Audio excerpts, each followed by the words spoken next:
আসসালামু আলাইকুম ফেসবুক বন্ধুরা, আমাদের আওয়াল সেন বেক রিসোর্টের ভিতরে যে অ্যাকোরিয়াম মাছ আমাদের এখানে রয়েছে, সেই মাছগুলো এখন বিকাল টাইম, সকাল এবং বিকালে দুবেলা খাবার দেওয়া হয় মাছগুলোকে। তারা এখন ছোটাছুটি করতেছে খাবারের উদ্দেশ্যে।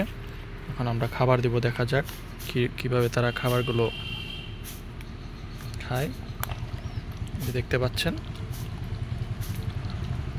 তারা অনেক ক্ষুধার্ত মনে হচ্ছে।